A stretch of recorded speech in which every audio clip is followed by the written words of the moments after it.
Exatamente. Então, eu diria que o primeiro desafio, a primeira abordagem equivocada é o mimetismo bíblico / primitivismo eclesiológico. Tá. Queremos ser a igreja primitiva. O outro extremo, Douglas, que aí se eu tenho que fazer uma escolha, a minha escolha é o mimetismo bíblico, é o primitivismo eclesiológico, ok? Eu prefiro viver isso aqui. O outro extremo é a hipercontextualização, que aí vai entrar naquilo que eu já comecei a arranhar a superfície. Essa ideia de a gente ter sucumbido tanto à mentalidade da sociedade da transparência, que hoje se tornou mais importante registrar um culto do que prestar o culto. A gente dá o mesmo nível de atenção e empenha, Douglas, o mesmo nível de energia expondo o que a gente está fazendo.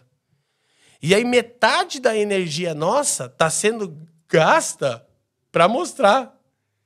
Ela não está sendo aplicada para viver o que nós acreditamos enquanto igreja. Então, de novo, alguém pode tentar me acusar de primitivismo eclesiológico. Só que nós temos um Instagram, a família dos que creem tem um Instagram maravilhoso. Nós temos um time de mídia que ama o belo, que entende que o belo comunica virtudes do reino vindouro de Deus. A gente acabou de reunir agora no Dia da Família, partimos o pão, batizamos irmãos, teve drone, teve tudo, Douglas. Legal. Mas, cara, de verdade, de novo com a gente não investe quase nada nisso. Sabe por que teve drone? Porque tem um irmão que trabalha com drone e ele quis fazer. Glória a Deus. E a gente fica feliz. As fotos são boas porque nós temos Fabiana e Jaqueline Krenk. Desculpa aí, Brasil. Foi mal, eu sei. Entendeu? Quem não conhece o Fafa e a Jaque, eles são anjos, né? A arte está neles. E aí depois a gente tem o Gustavo, a gente tem uma galera que ama fazer. Mas outra coisa, um parênteses nessa hipercontextualização, é que a gente está tentando deixar o evangelho tão palatável e a vida da igreja tão confortável que a gente está diluindo o evangelho. Já não é o evangelho que nós estamos oferecendo. Dias atrás, os irmãos me perdoem minha franqueza, eu recebi um folheto de uma igreja local, Douglas, que afirmava coisas como amplo estacionamento para sua maior segurança, sala climatizada para os seus filhos, food truck à disposição para o seu melhor conforto. Douglas, eu vi isso. Cara, isso para mim rasga o meu coração, porque assim, é o atestado de óbito da eclesiologia moderna, de que nós hipercontextualizamos a sociedade de mercado. A igreja virou um produto a ser oferecido e as pessoas vêm para consumir, de maneira que elas se acham no direito de reclamar do som, de reclamar das músicas entoadas, de reclamar se o espaço não tiver um ar-condicionado. Agora, domingo eu estava com vocês aqui, mas lá em Curitiba acabou a luz, teve um problema lá. A gente tem 2 cultos. Os nossos cultos são pela manhã. Aqui também. Os nossos cultos são pela manhã, então facilita um pouco, né? Mas o primeiro culto, pelo que eu soube, ele foi praticamente inteiro sem luz. Cara, e aí os irmãos, né, registraram. Então não é pecado, mas registraram a igreja toda cantando, um canto congregacional. Legal, gente. Glória a Deus, viu? Dá para ser igreja assim, ainda do jeito simples. Então, essa hipercontextualização, por exemplo, de novo, mais uma vez, põe na minha conta, não na do Jesuscope. Nós, enquanto pastores, também, Douglas, especialmente os pastores da nova geração, os meus colegas, eu quero trazer aqui uma provocação para eles. Eu penso que nós temos tido uma postura muito sensual. Em qual sentido? Nós demonstramos um tipo de vida e de exposição que ele atrai as pessoas porque elas desejam ser como nós. Os pastores da nova geração, eles são incríveis, eles parecem que têm uma vida que é um conto de fadas, e a nova geração olha para isso e diz, é isso que eu quero.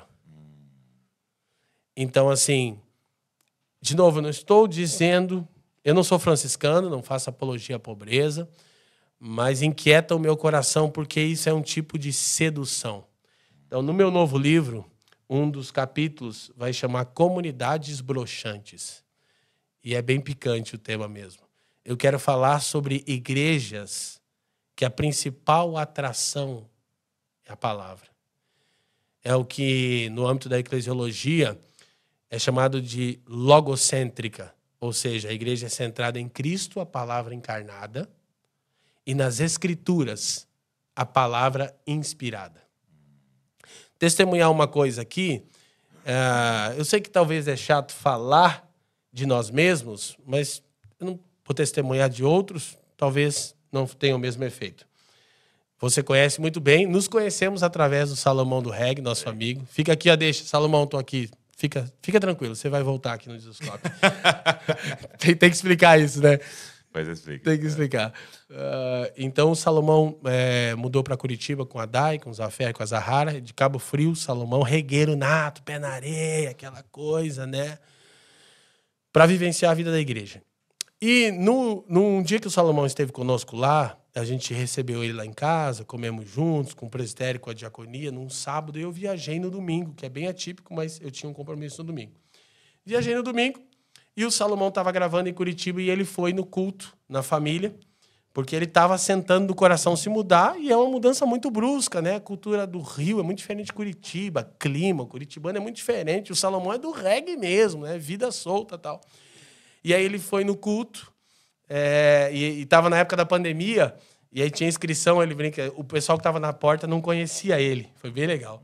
Aí chegou lá, Salomão Rocha, mas você não está aqui, mano? Tá. Você se inscreveu? Ah, não deu, mas tudo bem, pode entrar. E quando ele entrou, Leandro Alves, um dos nossos pastores, viu, já chamou ele, ele sentou ali num banco que tem do presbitério, aí o pessoal da porta falou, eu acho que é um pastor, amigo de alguém, depois eles contando isso, né? E o Salomão ficou no culto, depois ele me ligou e disse, Vieira, eu vou embora para Curitiba. E eu disse, cara, você tem certeza? Ele falou, você está 12 anos me convidando e agora você está em dúvida? Eu falei, cara, é que é uma mudança muito radical e tal, mas eu vou vir. Ele falou, sabe uma das principais razões? Eu disse, qual? A igreja não depende de você. Eu disse, como assim? Foi o Felipe Bartoszewski que pregou, né? O mais jovem pastor nosso, maravilhoso, inclusive. Felipe é sempre um instrumento nas mãos do Senhor. E não se parece comigo, Douglas. Não tem os meus trejeitos, não fala como eu, não anda como eu, não se veste como eu. E ele falou assim, cara, eu participei do culto e o culto foi maravilhoso em todos os sentidos. E literalmente você não faz falta. Eu disse, nossa, é até meio doloroso ouvir isso. Mas é verdadeiro, Douglas. Então, assim, hoje a gente está muito... Os pastores da nova geração, Douglas, eles são peças muito destacadas nos seus movimentos e nas igrejas locais. Eu sei que talvez isso é inevitável. Eu estou falando para um cara que está nessa posição. Você é meu amigo há 10 anos. Sim. Mas eu conheço o quanto você... E aqui não estou com demagogia. Sim. Eu sei o quanto você evita esse tipo de coisa. Sim. Eu sei o quanto você e os irmãos aqui, a gente tem sofrido angústias para ter um presbitério, para ter uma liderança plural. Sim. Mas eu percebo num outro extremo... Não vejo esse temor. Eu vi uma vez um cara ensinando sobre marketing digital e ele falou assim, olha, deixa eu ensinar para vocês o marketing digital. Primeira coisa que você precisa é luxúria. Uau. Segunda coisa que move é cobiça. Você quer ter sucesso, você tem que gerar cobiça no outro. Pronto. Então, os caras chegavam a alugar um carro para poder tirar 20, colocava 10 roupas, tirava... para poder ir postando durante o mês, como se fosse o carro dele e tal. Uau. Por quê? Porque eu tenho que gerar cobiça em você. Então, pronto. E aí tem lugar aqui em São Paulo que você aluga um jatinho para você tirar foto. Você vai num hotel, paga uma diária só e pega 20 peças de roupa e mostra como se tivesse 10 dias de férias. Que absurdo. Porque eu estou gerando cobiça em você. Cobiça. Isso. E aí, eu estou falando de mentira, né? Sim. Mas pode ser com a verdade. Eu vou Sim. postar isso aqui para ver que eu tenho isso. Vou postar isso aqui para você ver Isso, que casa que eu moro. pessoas. Vou postar isso aqui para você ver. Isso. E aí pode ser até, vou postar isso aqui para você ver quantos livros eu tenho e quantas Isso. enciclopédias Isso. e quanto que eu leio e quanto que eu faço e quanto que eu... Isso. E aí você vai movendo a roda por cobiça, né? E aí a Sim. pessoa não quer ser Sim. como Jesus, ela quer ser como você. Então, pronto, você tocou no ponto que eu ia dizer. Eu não acho que tudo isso é subjetivo, não, Douglas. Porque a Escritura vai falar de um comportamento modesto.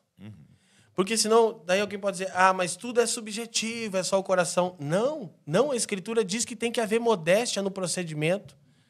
A Escritura diz que deixa claro que o Evangelho não é fonte de lucro, Douglas. Um exemplo, de novo, os irmãos, vou dizer aqui 2 coisas. Estou com o coração aqui desnudado, Douglas. Ninguém precisa ter piedade de mim, eu não sou uma vítima, querido. Eu sou um pregador do glorioso Evangelho de Jesus Cristo no planeta. Eu, que sou um órfão de pai, ex-dependente químico. Descobri que tem a 7ª série, falei, né? Eu achava que era a 6ª, mas eu fui no colégio esses dias atrás que o bem me pediu. E eu tenho a 7ª série, então respeito o pai foi até a 7ª, entendeu? Vivo coisas que eu nunca imaginei viver, Douglas. Eu não estou aqui me lamuriando. Eu estou usando isso para nossa reflexão. Alguém para caminhar conosco, Douglas, comigo, precisa ser atraído por Cristo na minha vida. Porque além de Cristo, eu não tenho nada para oferecer, Douglas. Eu estou há 20 anos no Ministério Tempo Integral, eu moro de aluguel e eu tenho um carro financiado. Eu não estou dizendo que é pecado ter uma casa própria, por favor, gente. Sim. E ter um carro pago. Eu já tive um carro pago. Agora ele é mais do banco do que meu. Mas parece que é meu, as pessoas julgam que é meu quando eu estou dirigindo ele. Mas o que eu quero dizer com isso? Eu não promovo cobiça nas pessoas, Douglas. Eu não atraio as pessoas porque eu sou incrível. E nós perdemos a reverência. Eu poderia citar tantos homens de Deus que nos inspiram, que já estiveram aqui. Reverendo Hernandes Dias Lopes. Tanta gente que tem um cuidado. Luciano Subirá. Luciano, nosso amigo pessoal. Luciano é um dos pastores, cara, que tem uma ética com dinheiro, que é um troço assim, absurdo. O Luciano é muito cuidadoso. Uma coisa, cara... Bom, vou contar uma coisa pessoal dele, mas não vou, é dele. Sim. Mas é muito cuidadoso. Sim, muito. E assim, também. Me inspira, Douglas. E a gente, Hernandes Dias Lopes e Luciano Subirá, mano, potencial para fazer riqueza, o alcance que esses pregadores, homens de Deus, têm. Como que eles utilizam isso? Como é que eles se comportam? Então, isso me inspira. Eu não estou falando que eu sou o único cara que acredito nisso. Entende? É aquilo que você uma vez disse em um dos tantos seus vídeos do estilo de vida de guerra. Vou ter aquilo que eu preciso para cumprir, né, a vocação. Então, eu quero sim fazer essa provocação. Que os pastores da nossa geração, eles coloquem o seu coração diante de Deus e respondam para si mesmos se eles não estão seduzindo clientes por causa do seu estilo de vida incrível. Porque tudo que eles fazem parece incrível. Aí o Instagram ajuda isso. A vida no Instagram ela é incrível. Ela não tem um erro, ela não tem uma mancha na pele, ela não tem... Então, assim... E aí a gente vai dizer que isso é por quê? É porque a gente está se contextualizando. Não, isso é hipercontextualização. A gente está diluindo, o evangelho tem modéstia. Parte da ofensa do evangelho é o chamado a uma vida modesta, Douglas. Ninguém quer fazer isso? O Leandro está aqui se vitimizando, sendo franciscano. Parte da ofensa do evangelho para esse mundo é uma vida modesta. Paulo disse o seguinte, o evangelho não é fonte de lucro para ninguém, apenas para quem já tem contentamento. Então, eu estou no lucro, eu não estou me vitimizando, estou no lucro, sou um pregador do glorioso evangelho de Jesus Cristo. Eu como bem, eu moro bem, eu visto bem, tá maravilhoso, tá de bom tamanho. Estou satisfeito, não estou perseguindo isso. Mas, inevitavelmente, a nossa nova geração de pastores... E aí isso se transbordou pela eclesiologia. Agora, se a igreja não tiver um painel de LED... Poxa, não tem um painel de LED. Conheço igrejas que mal têm capacidade de se manter gastando 300 mil reais em painéis de LED, Douglas. Tudo bem, o painel de LED não é o problema em si, mas a custa do quê? De você estuprar a igreja. Nas nossas igrejas locais, tem pessoas que são aposentadas, que dizimam de um salário mínimo. Eu vou investir 400 mil reais num painel de LED, Douglas. Os irmãos me perdoem. Me perdoem, eu não consigo fazer isso. Eu tenho temor disso, cara. Então, de novo, se alguém quer dar uma espiada na família dos que creem, porque pode estar achando que é chão de barro lá. Entendeu? Pode estar achando que a gente reúne embaixo da ponte. Não, a gente preza pelo belo. A gente preza por uma boa estética. A gente entende que isso glorifica a Deus. De maneira modesta. Dentro da capacidade. A gente não força a comunidade a nada. Porque o ponto é esse, né? Existem comunidades que têm um painel de LED e que está tudo bem, porque é um outro contexto, né?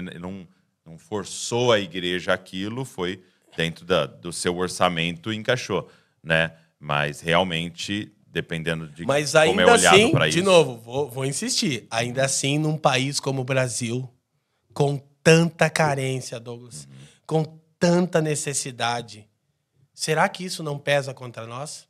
Eu costumo sempre dizer que a expressão do Senhor para as igrejas da Ásia, tenho, porém, contra ti, faz estremecer o meu coração, Douglas.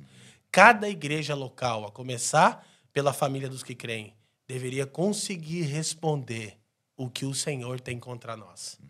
Então, eu penso que a gente pode dar um testemunho de contentamento, Douglas. De novo, não é mentalidade franciscana, não é apologia à pobreza. Ser pobre não te torna espiritual, eu não estou dizendo isso.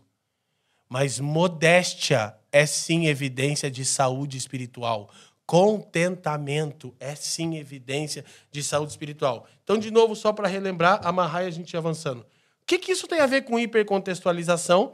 É que a gente, à custa de se contextualizar, está estrangulando a igreja em todos os sentidos para que ela fique mais palatável, para que a estrutura seja mais agradável, para que ela seja mais moderna. E hoje tem jovem que não quer congregar numa igreja que tem aquela caixa de som Fran. Lembra daquela caixa de som que é uma marca Fran, nome da minha esposa? Microfoninho ali ligado na caixa ali. Cara, o que é mais importante? Haver fidelidade a Deus, amor ao Senhor, fraternidade entre os irmãos, serviço ao mundo ou estrutura estética bela, moderna, atual. Então, assim, a gente agora vai mudar de espaço na família dos que creem.